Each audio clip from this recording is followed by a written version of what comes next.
মুহাম্মাদুর রাসূলুল্লাহ আদম নবী সফিউল্লাহ মুসা নবী কালিমুল্লাহ ইব্রাহিম নবী খলিলুল্লাহ আমাদের নবী হাবিবুল্লাহ বলো লা ইলাহা ইল্লাল্লাহ লা ইলাহা ইল্লাল্লাহ লা ইলাহা ইল্লাল্লাহ মুহাম্মাদুর রাসূলুল্লাহ तौहीद गंगा आलम में बजवा दिया कमली वाले ने पीक पियाले कौसर के लूटे के मजाजे भर भर के दीन मिला ईमान मिला पढ़ने के लिए कुरान मिला जो कुछ देने का था सब कुछ दिलवा दिया कमली वालों ने बोलो ला इलाहा इल्लल्लाह ला इलाहा इल्लल्लाह मुहम्मदुर रसूलुल्लाह होर गले मान सारा आरो परे फरिश्तारा पूरी के आँच में तारा कलमा ला इलाहा इल्लल्लाह ला इलाहा इल्लल्लाह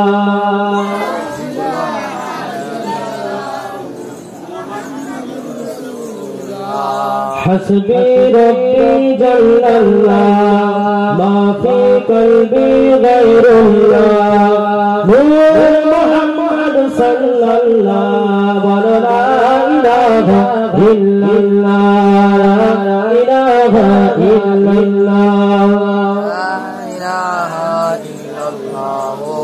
मुहम्मदुर रसूलुल्लाह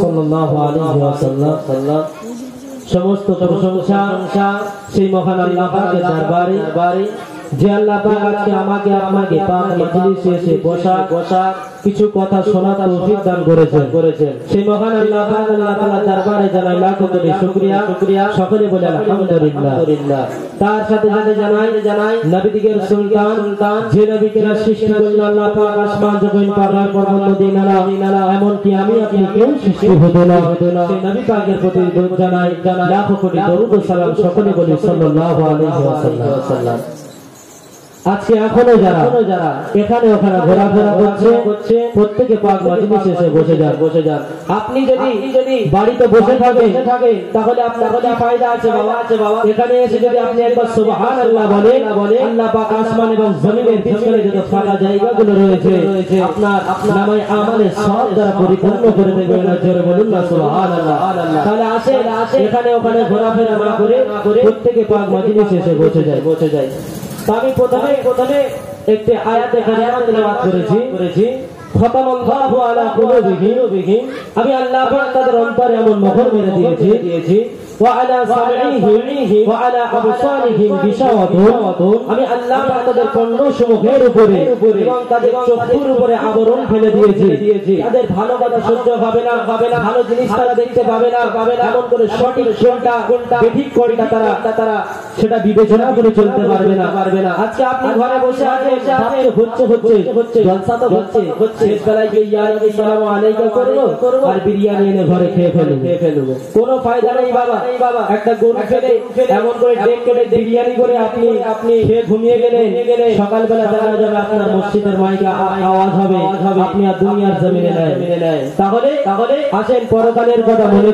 করে হাসরের কথা মনে করে মিজানের কথা মনে করে সিরাতের কথা মনে করে প্রত্যেকে পাক মজলিসে এসে বসে যায় আল্লাহ পাক বলে ওয়ামিনান নাসি মান ইয়াকুলু কিছু লোক এমন আছে যারা বলে আমানা আমরা ঈমান এনেছি বিল্লাহি আল্লাহর প্রতি ওয়াবিল ইয়াউমিল আখির এবং পরকালের প্রতি তারা বলে আমরা ঈমান এনেছি কার প্রতি পরকালের প্রতি বিল্লাহি আল্লাহর প্রতি ওয়াবিল ইয়াউমিল আখির এবং পরকালের প্রতি আল্লাহ পাক বলছে তারা মুখে বলে কিন্তু কাজে তারা পালন করে না, অর্থাৎ তারা মানে না। আল্লাহ বলছে আমা হুম বিমুমিনিন, তারা প্রকৃত অর্থে ঈমানদার নয়, মুমিন নয়।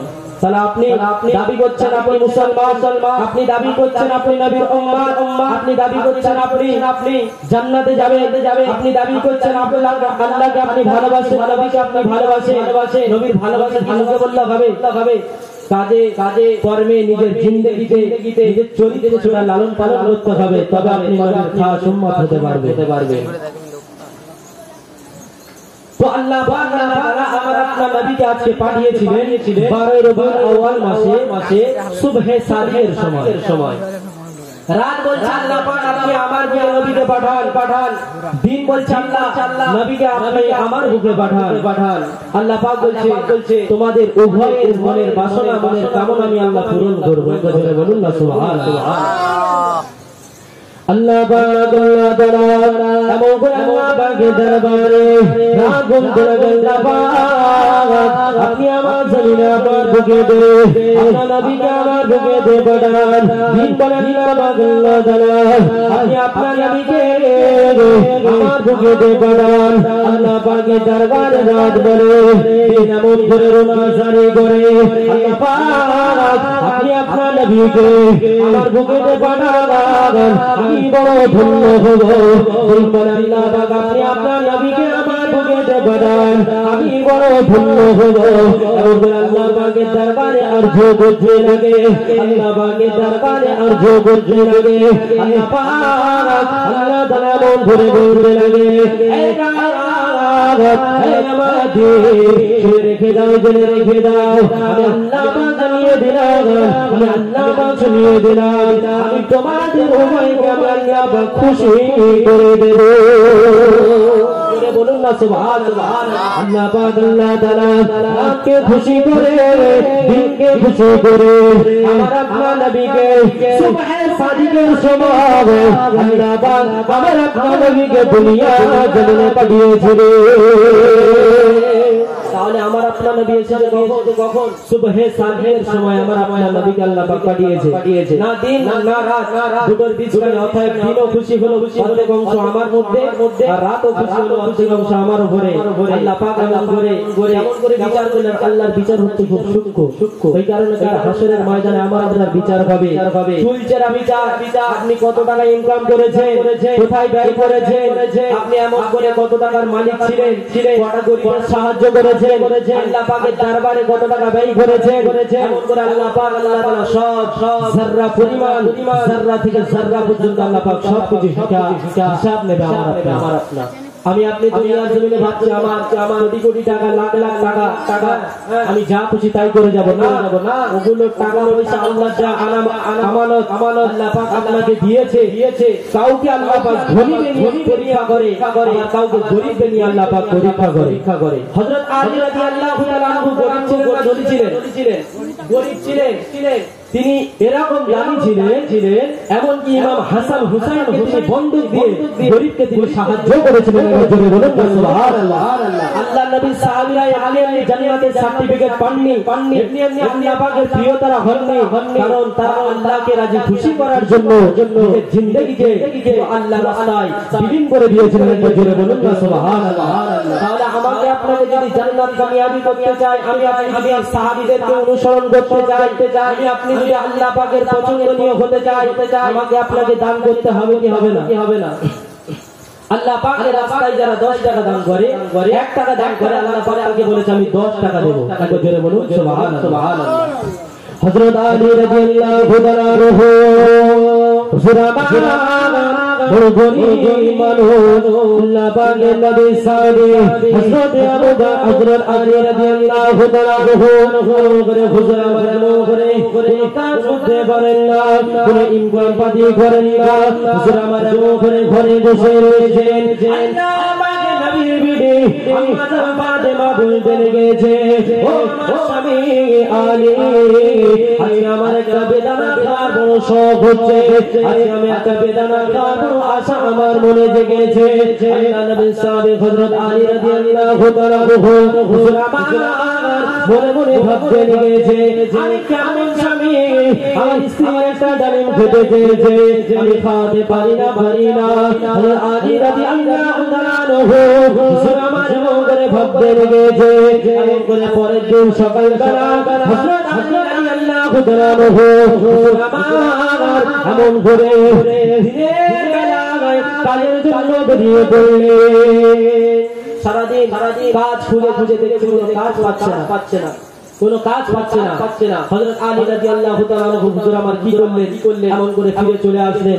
আম্মা জান ফাতেমা বলছে, ইয়া আলী, হে আলী, শোনো, তোমাকে আর কাজ খুঁজতে যেতে হবে না, কষ্ট করতে হবে না। কেননা তুমি যদি আমার প্রতি বেজার হয়ে যাও, তুমি যদি আমার প্রতি অখুশি হয়ে যাও, আমার আল্লাহ বেজার হয়ে যাবে, আমার আল্লাহ পাক অখুশি হয়ে যাবে। অতএব আমি যদি নবীর বেটিও হয়ে থাকি, আমার কোনো এবং পরকালে এবং আখিরাতে কোনো কাজ নাই যদি আমি স্বামীকে অসম্মান করে থাকি। অতএব আলী আমাকে maaf করে দাও, আমাকে ডালিম এনে খাওয়াতে হবে না। আলী রাদিয়াল্লাহু তাআলা মন মানছে না, বিবি একটা ডালিম খেতে চেয়েছে, আমি কেমন হতবাক স্বামী একটা ডালিম খাওয়াতে পারছি না। আলী রাদিয়াল্লাহু তাআলা হুজুর আমার কি করলেন, পরের দিন আবার কাজে বেরিয়ে পড়লেন। একটা কাজ ক্রমে লেগে গেল। যার পরে হযরত আলী রাদিয়াল্লাহু তাআলা এমন করে কাজের টাকা নিয়ে একটা ডালিম ঘরের দিকে ফিরে আসছে। হঠাৎ করে রাস্তার মধ্যে একটা ফকির তার সামনে দাঁড়িয়ে গেল। সামনে দাঁড়িয়ে গিয়ে বলতে লেগেছে, ও আল্লাহর নবী সাহাবী হযরত আলী, আমি শুনেছি তুমি নাকি বড় দানি, আজকে তোমার হাতে যে ডালিম করা আছে, আমাকে ডালিম করা দিয়ে দাও। একে সারাদিন রোদে কাজ করে কষ্ট করে একটা ডালিম দিয়েছে, আবার ফকিরটা রাস্তায় এমন করে বলছে, আমি ক্ষুধার্ত, আমাকে ডালিমটা দিয়ে দাও। এমন করে আমি আপনি হলে কি করতাম? আমি সারাদিন এমন করে কষ্ট করে আমার বইয়ের জন্য ডালিম কিনে নিয়ে যাচ্ছি, আর তুই চাইছিস তার সামনে থেকে ডালিম দিতে পারবো না। আপনি বলবো কি বলবো না, কিন্তু হযরত আলী রাদিয়াল্লাহু তাআলা আনহু করলেন, ডালিমটাকে ডিসকাউন্ট থেকে ভাগ করতে যাচ্ছে, যে অর্ধেক আমি ফাতেমার জন্য নিয়ে যাব, অর্ধেক ফকিরকে দেবো। এমন তো সময় ফকির বলছে, আমার এতটাই ক্ষুধার্ত, আপনি আমাকে যদি হাফ ডালিম দেন, অর্থাৎ অর্ধেক ডালিম যদি আপনি আমাকে দেন, আমার ক্ষুধা নিবারণ হবে না। আপনি আমাকে পুরো ডালিমটা দিয়ে দেন। হযরত আলী রাদিয়াল্লাহু তাআলা আনহু কি করলেন, পুরো ডালিমটা তাকে দিয়ে দিলেন। বলুন সুবহানাল্লাহ। আল্লাহ নবী সাহাবী হযরত আলী রাদিয়াল্লাহু তাআলা আনহু ঘরে ফিরে চলে গেলেন। যার পরে কিছুক্ষণ পরে হযরত আলী রাদিয়াল্লাহু তাআলা আনহু দেখছেন আল্লাহ পাকের নবীর একজন সাহাবী 9টা ডালিম নিয়ে আল্লাহ পাকের নবী সাহাবীর দরবারে হাজির হয়ে গিয়েছে। বলুন সুবহানাল্লাহ। দেখেন আল্লাহ রাস্তায় দান করলো 1, আল্লাহ দিল 10। একবার জোরে বলুন সুবহানাল্লাহ। ওই সাহাবীটা বড় চালাক ছিলেন, তিনি কি করলেন, একটা ডালিম নিয়ে হযরত আলী রাদিয়াল্লাহু তাআলা আনহুকে পরীক্ষা করার জন্য একটা ডালিম নিজের ট্যাকে রেখে দিলেন, নিজের কোঠরে রেখে দিলেন, যে আল্লাহ পাক যে হুকুম করেছে সেটা মনে আছে কিনা দেখবো। হযরত আলী রাদিয়াল্লাহু তাআলা হুজুর আমার মন ভরে ডালিম খাইয়ে দিলেন, ফকিরকে দিয়ে দিলেন। হুজুর আমার ফকিরকে ডালিমটা করে আল্লাহ নবী সাহাবী হযরত আলী রাদিয়াল্লাহু তাআলা হুজুর আমার ঘরের মধ্যে চলে গেলেন। ঘরের মধ্যে যাওয়ার পরে আল্লাহ পাকের নবীর একজন সাহাবী, আল্লাহ পাকের নবী সাহাবী আলী রাদিয়াল্লাহু তাআলা দরবারে দাঁড়িয়ে গেলেন। দরবারে গিয়ে বলতে লেগেছে, ও আল্লাহ পাকের নবী তোমার জন্য ডালিম খাওয়া বানিয়েছে, আল্লাহ নবী সাহাবী আলী রাদিয়াল্লাহু তাআলা বলতে লেগেছে, এমন করে ডালিম খাওয়া শুরু করেছে। 1, 2, 3, 4, 5, 6টা এমন করে গুনতে দেখা যায়। এমন করে ডালিমের ভিতরে 9টা ডালিম আলী রাদিয়াল্লাহু তাআলা বলতে লেগেছে, সাহাবী শুনে রেখে দাও, 9টা ডালিম আমার হতে পারে না, কারণ আল্লাহ পাক আমাদের ওয়াদা করেছে আল্লাহ পাকের রাস্তায় যারা একদম করে আল্লাহ পাক তাকে 10টা রং করবে। অতএব 9টা ডালিম আমার হতে পারে না। যাও যাও যাও, এটা অন্য কারো ডালিম তুমি নিয়ে চলে যাও, আল্লাহ পাক আমাকে 10টা ডালিম দেবে। এবার জোরে বলুন সুবহানাল্লাহ। আপনি আমাকে একটা 9টা ডালিম দিয়ে বলছেন আমি 9টা ডালিম নেব না, কারণ আল্লাহ পাক আল্লাহ তাআলা ওয়াদা করেছেন 10টা দেবে। অতএব আমার 10টা ডালিম সেই সাহাবী এমন করে কোচক থেকে ডালিমটা বের করে বলছে ও ভাই আলী এই নাও, তোমাকে আল্লাহ পাক 10টা ডালিম দিয়েছে। একবার জোরে বলুন না সুবহানাল্লাহ। তাহলে আমাদের এমন করে দান করতে হবে কি হবে না? আল্লাহ পাকের রাস্তায় অনেকে দান করতে কৃপণতা করে। হ্যাঁ, আপনি দুনিয়া ছেড়ে চলে যাবেন এমন করে টাকা করে পুরো জিন্দেগি চালিয়ে দিলেন, কিন্তু অথচ দেখা যাবে কাল হাসরের ময়দানে কঠিন মুসিবতের সময় আল্লাহ পাক যখন আপনাকে প্রশ্ন করবে যে আমার বান্দা তুমি যে এমন করে আমি তোমার অর্থ দিয়েছিলাম তুমি কোন রাস্তায় ব্যয় করেছো? তুমি বলবে আমি এমন করে জুয়ায় ব্যয় করেছি, এমন করে সিনেমা দেখতে গিয়ে ব্যয় করেছি, এমন করে সুদে ব্যয় করেছি, এমন করে বিজনেস করতে গিয়ে নানান লোককে ঘুষ দিয়ে ব্যয় করেছি। আল্লাহ পাক আল্লাহ তাআলা বলবেন না, তুমি সঠিক রাস্তায় দান করোনি। অতএব তুমি আমার খাঁটি দান পূর্ণ ইনসানের ভিতরে মানুষের ভিতরে তুমি নথিভুক্ত নয়। অতএব তুমি আজকে আমার সামনে থেকে দূরভূত হয়ে যাও। হ্যাঁ, আমি আপনি দুনিয়ার জমিনে এমন করে লক্ষ লক্ষ টাকা নিয়ে এখানে সেখানে দান করছি। অতএব আল্লাহ পাকের রাস্তায় দান করি না। গ্রামে একটা মাদ্রাসা রয়েছে, আপনাদেরই মাদ্রাসা, আপনাদেরকে দিতে হবে। আপনারা প্রত্যেকে যে যা পারবেন সাহায্যের হাত বাড়িয়ে দেবে। মসজিদে সাহায্য করবে, গরিব মানুষকে তাদের সাহায্য করবে। পাড়ার কোনো মেয়ের যদি বিবাহ না হয় অর্থের অভাবে আপনারা অবশ্যই তাকে সবাই মিলে একজন না হোক সবাই মিলে কিছু টাকা দিয়ে বিবাহ দেওয়ার চেষ্টা করবে। তো আল্লাহ নবী আমার আপনার নবী যেন দুনিয়ার বাদশাহ হাবিবুল্লাহ নবী জনাব মুহাম্মদ রাসূলুল্লাহ সাল্লাল্লাহু আলাইহি ওয়াসাল্লাম নবী আমার এমন করে কালেমার প্রচার করে নবী আমার তায়েফের ময়দানে উহুদের ময়দানে এমন করে বেঈমান কাফিররা আল্লাহ রাসূলকে তারা হেজলা করে আল্লাহ রাসূলের রক্তপাত করে রাসূলের প্রতি বহু জুলুম করতে লাগলো। এমন তো সময় আবু জেহেল আবু লাহাব উতবা সাইবা আল্লাহ নবী চাচা যান আবু তালিবের কাছে এসে বলতে লেগেছে হে আবু তালিব, তোমার ভাই যদি মক্কা বড় ধনী হতে চাই আমরা ওকে ধনী বানাবো। তোমার ভাই যদি মক্কার বড় সুন্দরী নারী চাই আমরা ওকে নারী দেব। তোমার ভাই যদি এমন করে আমাদের লিডার হতে চাই আমরা ওকে লিডার বানাবো। তবে কালেমার প্রচারণা করা যাবে না, কালেমার প্রচার বন্ধ করতে হবে। আবু জেহেল আবু লাহাব আল্লাহ পাকের নবী চাচা আবু তালিবের কাছে এসে বলতে লেগেছে হে আবু তালিব শুনে রেখে দাও, জেনে রেখে দাও, তোমার ভাইপো বেটা মুহাম্মদ ঘুরে কালেমা প্রচার করে কালেমা দাওয়াত দেয়। তোমার ভাইপো থেকে মক্কা বড় ধনী হতে চায়, আমরাকে ধনী বানাবো। তোমার ভাইপো যদি মক্কা সুন্দরী নারী চায় আমরাকে নারী দেব। তোমার ভাইপো যদি এমন করে বানাবো কালেমা প্রচারণা করা যাবে না, কালেমার প্রচারণা বন্ধ করতে হবে। আল্লাহ নবী সাহাবীরা আল্লাহ পাকের নবী চাচাদের কাছে এই কথাটা বলে যাওয়ার পরে আমার নবী দুনিয়ার বাদশাহ হাবিবুল্লাহ নবী জনাব মুহাম্মদ রাসূলুল্লাহ সাল্লাল্লাহু আলাইহি ওয়াসাল্লাম নবী আমার এমন করে কষ্ট করে কালেমা প্রচারণা করে আল্লাহ নবী ঘরে ফিরে আসার সঙ্গে আবু তালিব বলতে লাগলো ও বেটা মুহাম্মদ তোমার জন্য একটা খুশির সংবাদ রয়েছে। আল্লাহ নবী মনে করলে কোন বেঈমান কাফের বেদিন হয়তো কালেমা পড়ে মুসলমান হয়েছে। কারণ একজন নবীর খুশির সংবাদ তখনই যখন তার কম থেকে কেউ কালেমা পড়ে মুসলমান হবে না, দিনটা বড় পরিপূর্ণ হবে। কারণ তিনি আল্লাহ হুকুমের দাস, আল্লাহ পাক কালেমা প্রচার করতে বলেছে। আর কালেমার কালেমালে যদি কেউ আসে রাসূলদের রূহগুলো বড় খুশি হয়ে যায়।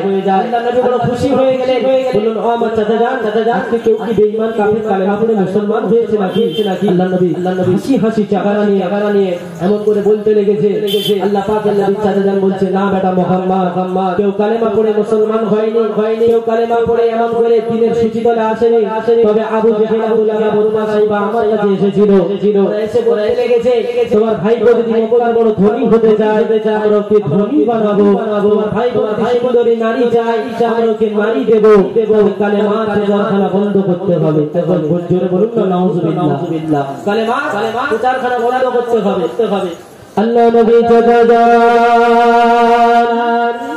আমার আপনার নবী দিনে দুনিয়ার বাদশাহ হাবিবুল্লাহ নবী জনাবে মুহাম্মদ রাসূলুল্লাহ সাল্লাল্লাহু আলাইহি ওয়াসাল্লাম নবী আমার আমন করে কালেমা পূজা করে আল্লাহ নবী ঘরে ফিরে আসলেন নবী আমার ঘরে ফিরে আসার পরে আল্লাহ নবী চাচাজান বলতে লাগলেন হে বেটা মুহাম্মদ আবু জেহেল আবু লাহাব তোমার জন্য একটা খুশি সংবাদ দিয়ে গেছে তুমি যদি মক্কা ধনী হতে চাও ওরা তোমাকে ধনী বানাবে তুমি যদি মক্কা সুন্দরী নারী চাও ওরা তোমাকে নারী দেবে তবে কালেমা প্রচারখানা করা যাবে না কালেমার প্রচারখানা বন্ধ করতে হবে আল্লাহ নবী কথাখানা শোনার সঙ্গে নবী আমার এমন করে চেহারাটা বিকৃতি হয়ে গেল আল্লাহ নবীর হাসা চেহারাটা এমন করে মলিন হয়ে গেল আল্লাহ পাকের নবী এমন করে বলতে লেগেছে ও আমার আমাকে শুনে রেখে দাও জেনে রেখে দাও ওরা আমাকে মক্কা ধনী কেন ওরা মক্কা সুন্দরী নারী কেন ওরা আমাকে লিডার কেন ওরা যদি আমার এক হাতে আসমানের চাঁদ এনে দেয় অপর হাতে যদি আসমানের সূর্য এনে দেয় তথাপি আমি মুহাম্মদ আল্লাহ দেয়া কালেমা পূজাখানা বন্ধ করতে পারবো না আল্লাহ দেয়া কালেমা পূজাখানা বন্ধ করতে পারবো না আল্লাহ নবী আমার নবী দিনে দুনিয়ার বাদশাহ হাবিবুল্লাহ নবী জনাবে মুহাম্মদ রাসূলুল্লাহ সাল্লাল্লাহু আলাইহি ওয়াসাল্লাম নবী আমার এই কথাগুলো বলার সঙ্গে তাদের জানা বলে বলতে লেগেছে ও মুহাম্মদ ছেড়ে রেখে দাও জেনে রেখে দাও তোমাকে আমি আর ঘরে রাখতে পারবো না তোমাকে আমি আর ঘরে রাখতে পারবো না তুমি কোথায় যাবে যাও চলে যাও আমি তোমাকে আর ঘরে আশ্রয় দিতে পারবো না তুমি কোথায় যাবে যাও চলে যাও আমি তোমাকে আশ্রয় দিতে পারবো না কারণ আবু জেহেল আবু লাহাব উতবা সাইবা ওরা এসে আমাকে কঠোর ভাবে বলে গেছে তোমার ভাইপোর কালেমা প্রচার বন্ধ করতে হবে না হলে আমরা আলাদা করে স্টেপ নেব এমন করে আল্লাহ নবী চাচাজান আবু তালিব করলেন আল্লাহ নবীকে কথাখানা বলার সঙ্গে নবী আমার রোনাজার করতে শুরু করলেন আল্লাহ পাকের নবী বলতে লাগলেন ও আমার আমি 6 এমন করে আমার আব্বা জানের ঘরে থাকতে আমি আব্বা জানকে হারিয়েছি আমি এমন করে 6 বছর বয়সে আমার আব্বা জানকে হারিয়েছি দাদু দাদি নানু নানিকে হারিয়েছি ও শুনে রেখে দাও জেনে রেখে দাও আমি দুনিয়ার জমিনে আমার আপন বলে কেউ নাই আপনি একমাত্র আমার চাচা যেদিনা দুনিয়ার জমিনে আমার আপন এমন করে আপনি যদি আমাকে তাড়িয়ে দেন আপনি যদি আমাকে হারিয়ে দেন শুনে রেখে দাও জেনে রেখে দাও আমার যাওয়ার রাস্তা নাই আমার যাওয়ার কোনো রাস্তা নাই নবী আমার এমন করে রোনাজারি করতে লাগলেন আল্লাহ নবী কান্নাকাটি করতে লাগলেন এমন করে আল্লাহ নবী চাচাজান বলতে লাগলেন ও আম্মা শুনে রেখে দাও জেনে রেখে দাও আমি তোমার চাচাজান তোমাকে জানিয়ে দিলাম আমি তোমার চাচাজান তোমাকে শুনিয়ে দিলাম বেটা মুহাম্মদ যাও আজকে দিনের আলোতে প্রকাশে তুমি কালেমার প্রচার করো দেখি মক্কার এমন কোন শক্তি রয়েছে মক্কার কোন এমন ক্ষমতা রয়েছে আমার বেটা মুহাম্মাদের গায়ে হাত আনতে পারে আমার বেটা মুহাম্মাদের গায়ে হাত আনতে পারে আমার বেটা মুহাম্মাদের গায়ে হাত করতে পারে যাও আমি তোমাকে খোলা অর্ডার দিয়ে দিলাম আমি তোমাকে হুকুম দিয়ে দিলাম তুমি প্রকাশ্যে আল্লাহ পাকের কালেমার প্রচার করো জোরে বলুন না সুবহানাল্লাহ, মহব্বতে বলুন না সুবহানাল্লাহ। করে চাচাজান বলতে লেগেছে, এই বেটা মুহাম্মদ যেদিন আল্লাহ রাসূল কান্নাকাটি করতে শুরু করেছে করে ভাইপো অন্তরে একটা মহব্বত সৃষ্টি হয়ে গেছে। আর ভাইপো এমন করে রোনাজারি করছে, এমন করে কথা বলছে, সত্যি তো দুনিয়ার জমিনে আপন বলে তো আমার কেউ নেই, কেউ নেই, আমি একমাত্র চাচা ওর আপন। এমন করে আমার ভাইপোকে যদি আমি দূরে সরিয়ে দিই তাহলে ওকে কে কাছে টানবে? আল্লাহ পাক এমন করে যেই না চাচাজানকে এমন করে রোনাজারি করে কান্নাকাটি করতে করতে যেই না কথাগুলো বললে আল্লাহ পাক নবী চাচাজান বললেন, যাও আমি তোমাকে হুকুম দিলাম, আজকে তুমি এমন করে দিনের আলোতে গোপনে নয় আর প্রকাশ্যে তুমি কালেমার দাওয়াত দাও। দেখি মুক্তার এমন কোন শক্তি আছে আমার মুহাম্মাদের গায়ে আঘাত আনতে পারে, আমার মুহাম্মাদের গায়ে আঘাত করতে পারে। আমি আবু তালিব তার দুনিয়া ছেড়ে এমন করে বিদায় করে দেবার জন্য বলুন না সুবহানাল্লাহ। আল্লাহ নবীর প্রকাশ্যে এমন করে কেউ কোনোদিন আঘাত করতে পারেনি যতদিন আল্লাহ নবী চাচাজান আবু তালিব দুনিয়ার জমিনে জিন্দা ছিলেন। ওই কারণে আল্লাহ রাসূল চাচাজান আল্লাহ রাসূলের চাচাজান যখন দুনিয়া থেকে বিদায় নেন এমন করে ইন্তেকাল করেন, আল্লাহ রাসূল নাকারি করেছিলেন, চাচাকে বড় মহব্বত করতেন, চাচাকে বড় ভালোবাসতেন। এমন করে দুনিয়ার জমিনে বাপ পায়নি, দাবি মা এমন সহবত তিনি পাননি, বড় এতিম ছিলেন। আমার আপনার চাচা সহবত পেয়েছিলেন, চাচাকে ভালোবেসেছিলেন, চাচাও ভাইকে ভালোবেসেছিলেন। আল্লাহ নবী এমন করে যেই না চাচা দুনিয়া ছেড়ে বিদায় নেবে কালের কাছে গিয়ে বলতে, চাচা আপনি কালেমা পড়ে মুসলমান হয়ে যান না চাচাজান, আল্লাহ পাকের দরবারে আপনার জন্য সাফায়াত করবো। আল্লাহ নবী চাচাজান বলছে, আমি যদি আজকে কালেমা পড়ে মুসলমান হয়ে যায় কওমের লোকেরা, আমার দলের লোকেরা ভাববে কবরের ভয়ে ভাইপোর কথা শুনে আজকে কালেমা পড়ে মুসলমান হয়ে গেছে। হ্যাঁ, আজানের এত ভয় আবু তালিবের, এমন করে ঠাট্টা করতে লাগবে, অতএব আমি কালেমা পড়বো না। এমন করে তিনি কি করলেন? কালেমা পড়লেন না, মারা গেলেন। কিন্তু কবরের ভিতরে ওনার শাস্তিকে আল্লাহ পাক সবচেয়ে নিম্নতম শাস্তি ওনাকে দেবেন আল্লাহ রাসূলকে ভালোবাসার কারণে। তাহলে আমি আপনি নবীকে ভালোবাসি, আমি আপনি যদি নবীকে মহব্বত করি, তাহলে হাসরের ময়দানে আল্লাহ পাকের নবী আমার আপনার জন্য শাফায়াত করবে কি করবে না? এবার কথা বলে অবশ্যই শাফায়াত করবে। আজকে আমরা নবী দিবস দিয়েছি কার জন্য? নবীর মহব্বতে, নবীর ভালোবাসায় আজকে আমরা নবী দিবস দিয়েছি। মাইকটা একদম শুট হচ্ছে না, কথা বলছি যেন নিজের কথা যেন নিজে মানে কিরকম হচ্ছে কিছু বুঝতেই পারছি না। তো যাই হোক আজকে আমরা এসেছি প্রত্যেকে আমরা ইখলাসের সাথে আমরা বসবো। কি করলেন না? আল্লাহ পাকের নবী আমার আপনার দুনিয়ার বাদশা হাবিবুল্লাহ নবী জনাব মুহাম্মদ রাসূলুল্লাহ সাল্লাল্লাহু আলাইহি ওয়াসাল্লাম নবী আমার একদিন হুজরার ভিতরে বসে আল্লাহ নবী নামাজ করছে, কান্নাকাটি করছে। আমাদের আয়েশা জিজ্ঞাসা করছে, ইয়া রাসূলুল্লাহ, ইয়া হাবিবাল্লাহ, আপনি কি কারণে রোজা জারি করেন? আপনি কি কারণে কান্নাকাটি করেন? আল্লাহ পাক আপনার জীবনের গুনাহকে ক্ষমা করেছেন, আপনাকে বেগুনাহ মাসুম বানিয়েছেন, আপনি কেন রোজা জারি করেন? আপনি কেন কান্নাকাটি করেন? আল্লাহ নবী বলে, আয়েশা আমি আমার জন্য কাঁদি না, আমি আমার আব্বার জন্য কাঁদি না, আম্মার জন্য কাঁদি না, দাদু দাদি নানির জন্য কাঁদি না। কাল হাসরের ময়দানে কঠিন মুসিবতের সময় আমার উম্মতরা যদি জাহান্নামে চলে যায়, আমি রাসূল কেমন করে জান্নাতে থাকবো? আল্লাহ নবী আমার আপনার জন্য কেঁদেছিলেন। একবার জোরে বলুন না সুবহানাল্লাহ। তাহলে যে নবী এমন করে আমাদের আপনার জন্য কেঁদেছে, সেই নবীর জন্য যদি জীবন দিতে হয় আপনারা দেবেন কি দেবেন না? আপনারা যদি নবীর জন্য জীবন দেন, প্রতিবাদের ধারা হলো তিনটি। প্রথম হচ্ছে আপনি বাহু দিয়ে, যখন আল্লাহ রাসূলের কোরআনের বিরুদ্ধে কথা হবে, রাসূলের বিরুদ্ধে কথা হবে, তখন বাহু দিয়ে তুমি প্রতিবাদ করো। বাহু দিয়ে যদি তুমি প্রতিবাদ করার ক্ষমতা তোমার না থাকে, তুমি তোমার জোর গলায় জবানে তুমি প্রতিবাদ করো। আমি জোরের গলায় প্রতিবাদ করার ক্ষমতা যদি তোমার না থাকে, তাহলে করো এমন করে সেখান থেকে ঘৃণা করে তুমি সরে চলে এসো। এটা হচ্ছে তোমার ইমানের লক্ষণ। আজকে আমরা রাসূলের বিরুদ্ধে কথা হলে, কোরআনের বিরুদ্ধে কথা হলে, হাদিসের বিরুদ্ধে কথা হলে আমরা কি করি? কোনো রিঅ্যাকশন দিই না, আমরা ধর্মটা দেখিয়ে চলে আসি। বলছে রাসূলকে নিয়ে বলছে আমার কি?